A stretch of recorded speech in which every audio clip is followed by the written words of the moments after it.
Shri Gopakumar sir, ഇതാണ് കേരളം ഈ നിമിഷവും ചർച്ച ചെയ്യേണ്ട ഒരു വിഷയം എന്നാണ് തോന്നുന്നത്. അതായത് ആർക്കാണോ സാധ്യത ഉള്ളത് അവിടേക്ക് ഒറ്റ ബ്ലോക്കായി നിന്നുകൊണ്ട് ന്യൂനപക്ഷ വോട്ടുകൾ കേന്ദ്രീകരിച്ചു കൊടുക്കുക എന്ന വളരെ കൃത്യമായ ഒരു നീക്കം ജമാഅത്തെ ഇസ്ലാമിയുടെ ഭാഗത്തു നിന്നൊക്കെ ഉണ്ടാകുന്നുണ്ട്. അത് ഈ തെരഞ്ഞെടുപ്പിലും വളരെ കൃത്യമാണെന്നാണ് കാണാൻ കഴിയുന്ന കാര്യം. യുവരാജ് ഗോകുൽ അതിൻ്റെ ഒരു രാഷ്ട്രീയമൊക്കെ വിശദീകരിക്കുകയുണ്ടായി.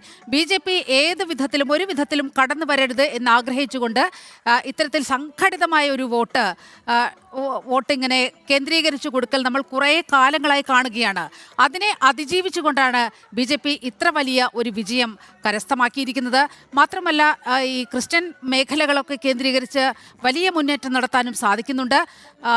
മുനമ്പത്തേക്ക് പോകുകയാണെങ്കിൽ BJP ഉന്നയിച്ച അവരുടെ ഒപ്പം നിന്നത് BJP മാത്രമാണ്. അപ്പോൾ അവിടെ ആ വാർഡിൽ NDA സ്ഥാനാർത്ഥി വിജയിക്കുന്ന സാഹചര്യമുണ്ടായി. അപ്പോൾ കുറെ കൂടി വലിയൊരു ജനവിഭാഗത്തിൻ്റെ വിശ്വാസം ആർജിക്കാൻ BJPക്ക് കഴിയുന്നു എന്നല്ലേ ഇതൊക്കെ കാണിക്കുന്നത്?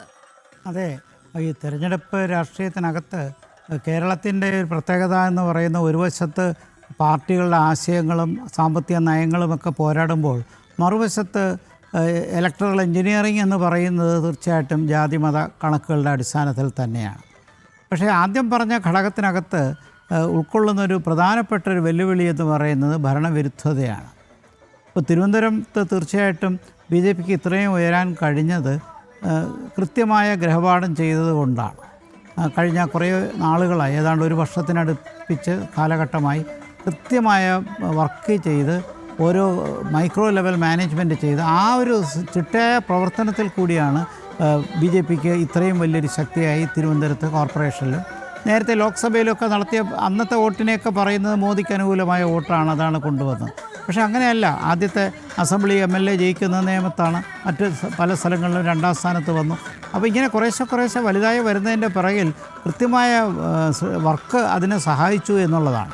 ഇവിടെ കാണേണ്ടത് UDFൻ്റെ വിജയത്തിന് ഒരു പ്രധാനപ്പെട്ട അടിത്തറ. ഇപ്പോൾ പാറ്റേണായിട്ട് നോക്കിക്കഴിയുമ്പോൾ BJPയും കുറച്ചൊക്കെ മേഖലകളിൽ ജയിച്ചിട്ടുണ്ടല്ലോ. അപ്പോൾ നമുക്ക് കാണാവുന്ന പാലക്കാട് ജയിച്ചിട്ടുണ്ട്, പിന്നെ ഷൊർണൂർ ശക്തി നിലനിർത്തിയിട്ടുണ്ട്, മറ്റ് പല സ്ഥലങ്ങളിലും BJP വളർന്നിട്ടുണ്ട്. പന്തളത്താണ് ഒരു തിരിച്ചടി വന്നിട്ടുള്ളത്. പക്ഷേ കൊടുങ്ങല്ലൂർ ഉദ്ദേശിച്ച പോലെ വന്നില്ലെങ്കിലും തൃപ്പൂണിത്തുറയിൽ വളർന്നിട്ടുണ്ട്. അപ്പോൾ BJPക്ക് ഭാഗികമായ വളർച്ച നേടുന്നുണ്ട്. അപ്പോൾ ഇത് മറ്റൊരർത്ഥത്തിൽ പറഞ്ഞാൽ ഈ ഭരണവിരുദ്ധ വികാരം പൂർണ്ണമായ UDFിലേക്ക് പോയിട്ടില്ല എന്നുള്ളതാണ്. അത് BJPക്ക് ക്യാപ്ചർ ചെയ്യാൻ പറ്റിയ മേഖലകളിലെല്ലാം BJP വിജയിച്ചു എന്നുള്ളതാണ്. അത് BJPയുടെ വർക്കിൻ്റെ അടിസ്ഥാനത്തിൽ കൊണ്ടുവന്നതാണ്. അത് വികസനവുമായി ബന്ധപ്പെട്ട കാര്യങ്ങൾ, നേതൃത്വത്തിൻ്റെ ശക്തി, സ്ഥാനാർത്ഥികളുടെ പ്രത്യേകത, ഇങ്ങനെ തുടങ്ങി ഒരുപാട് ഘടകങ്ങളുണ്ട്. നേരത്തെ പറഞ്ഞ ഒരു കാര്യം, കോൺഗ്രസിൻ്റെ പ്രതി പറഞ്ഞ കാര്യം ശ്രദ്ധിക്കേണ്ടതാണ്. അതായത് പരമ്പരാഗതമായി കോൺഗ്രസ് എല്ലാ വിഭാഗങ്ങളുടെ വോട്ടും നേടിയിരുന്നൊരു കാലഘട്ടമുണ്ടായിരുന്നു. അന്ന് RSSൻ്റെ വോട്ടും കിട്ടിയിരുന്നു, കോൺഗ്രസിന് എല്ലാ വിഭാഗക്കാരുടെ വോട്ടും കിട്ടിയിരുന്നു. അങ്ങനെ ഒരു കാലഘട്ടം ഉണ്ടായിരുന്നു. അന്ന് BJP ശക്തമല്ല, അന്നത്തെ കാലത്ത് BJP ഒരു ഫോഴ്സ് ആയിരുന്നില്ല. പക്ഷേ ഇന്ന് കാലഘട്ടം മാറി. അതുകൊണ്ട് തന്നെ BJPക്ക് ഒരുപാട് വോട്ടുകൾ വരുന്നുണ്ട്. മറുവശത്ത് അപ്പോൾ പിന്നെ കോൺഗ്രസ്സിന് വോട്ട് കിട്ടാൻ പറ്റുന്ന സോഴ്സസ് എന്ന് പറയുന്ന പോക്കറ്റുകളുണ്ട്. ആ പോക്കറ്റുകളിൽ തീർച്ചയായിട്ടും ഇത്തവണ ക്രൈസ്തവ വിഭാഗത്തിൻ്റെ വോട്ട് ഉദ്ദേശിച്ച പോലെ കോൺഗ്രസ്സിന് വന്നിട്ടില്ല എന്ന് വേണമെങ്കിൽ നമുക്ക് പരിഗണിക്കാവുന്നതാണ്. ഭരണവിരുദ്ധ വികാരം അത് മൊബിലൈസ് ചെയ്യാൻ ശ്രമിക്കുമ്പോൾ ഇവിടെ നമുക്ക് കേരളത്തിലൊരു പ്രത്യേകത കാണുന്നത്, പരമ്പരാഗതമായ ഏതെങ്കിലും ഒരു മുന്നണിക്കാണ്, UDFന് അല്ലെങ്കിൽ LDFന്. LDF മോശമാകുമ്പോൾ UDFന് മറിച്ചും. ഇത്തവണ ആ കണക്ക് പൂർണ്ണമായി വിജയിച്ചിട്ടില്ല. അതുകൊണ്ട് തന്നെ UDFന് ഭരണവിരുദ്ധ വികാരത്തിൻ്റെ മൊത്തത്തിലുള്ള ബെനിഫിറ്റ് കിട്ടിയില്ല എന്നുള്ളതാണ് ഈ പഞ്ചായത്ത് മുനിസിപ്പൽ തിരഞ്ഞെടുപ്പിലെ ഇന്നത്തെ പ്രചരണത്തിൽ കിട്ടിയൊരു വ്യക്തമായൊരു കാഴ്ചപ്പാടതാണ്. അത് തീർച്ചയായിട്ടും അത് കുറച്ച് ചിതറി എന്നെങ്കിലും അത് BJPക്കും വിജയത്തിന് കാരണമാക്കി, കോൺഗ്രസ്സിനും കാരണമാക്കി. പക്ഷേ ഇത് രണ്ടും കൂടി ചേർത്തു എന്നിരിക്കട്ടെ, കോൺഗ്രസ്സിനും UDFന് കിട്ടിയ വോട്ടും BJPക്ക് കിട്ടിയ വോട്ടും കൂടി ആ ശതമാനക്കണക്ക്, ഇപ്പോൾ ശതമാനക്കണക്ക് ഒഫീഷ്യലായിട്ട് വന്നിട്ടില്ല, 20% BJPക്ക് കിട്ടിയിട്ടുണ്ടെന്നാണ് ഞാൻ മനസ്സിലാക്കുന്നത്. പക്ഷേ UDFൻ്റെയും NDAയുടെയും കൂടെ വോട്ടിംഗ് ശതമാനം കൂട്ടിച്ചേർക്കുമ്പോഴാണ് യഥാർത്ഥത്തിൽ ഭരണവിരുദ്ധ വികാരം എത്ര ശക്തമാണ് ഈ തെരഞ്ഞെടുപ്പിൽ എന്നുള്ളത് കാണാൻ കഴിയുന്നത്. അപ്പോൾ ഇനി ഒരു മൂന്നാം മുന്നണി ഇല്ലെങ്കിൽ ട്രൈപോളർ ഇലക്ഷനിലേക്ക് വന്നപ്പോൾ പരമ്പരാഗതമായ ദ്വികക്ഷി മുന്നണി രാഷ്ട്രീയത്തിൽ നിന്ന് കേരളം മാറി, കേരള രാഷ്ട്രീയ സംസ്കാരം മാറി. അതിനി കൂടുതൽ മാറാനുള്ള സാധ്യതയാണ് ഉള്ളത്. ത്രികോണ മത്സരം എന്ന് പറയുന്നത് എല്ലാ അർത്ഥത്തിലും മിക്ക മണ്ഡലങ്ങളിലേക്ക് വരുമ്പോൾ ഈ വിജയപരാജയങ്ങൾക്ക് പരിഗണിക്കുന്ന ഒരു ഫാക്ടർ ഭരണമുന്നണിക്കെതിരെയുള്ള വികാരമാണ്. ആ വികാരം അത് തീർച്ചയായിട്ടും നോക്കേണ്ടത്. പോളിംഗ് ശതമാനം കുറഞ്ഞു എന്നിട്ടും ഇത്തരത്തിലൊരു വേർഡിക്റ്റ് വന്നു എന്ന് പറയുമ്പോൾ അവിടെ ആൻറ്റി ഇൻകംബൻസി എത്ര ശക്തമാണ് എന്നുള്ളത് നോക്കണം. അതിനുള്ള ഘടകങ്ങൾ നമുക്ക് എന്താണെന്നറിയാം. വിലക്കയറ്റമുണ്ട്, തീർച്ചയായിട്ടും സ്വജനപക്ഷപാതമുണ്ട്, അഴിമതിയുണ്ട്, ധാർഷ്ട്യമുണ്ട്, അഹന്തയുണ്ട്, ഒരുപാട് കാര്യങ്ങൾ. പിന്നെ പാർട്ടി നേതാക്കന്മാരെക്കുറിച്ചുള്ള ആക്ഷേപങ്ങളുണ്ട്. മറുവശത്തുമില്ല എന്നല്ല പറയുന്നത്. പക്ഷേ അന്തിമമായിട്ട് നോക്കുമ്പോൾ ഒരു ഗവൺമെൻറ്റിൻ്റെ സംസ്ഥാനത്തിലെ ഭരണം ഒരു വലിയ പരിധിവരെ പഞ്ചായത്ത് തിരഞ്ഞെടുപ്പിൽ വിലയിരുത്തും.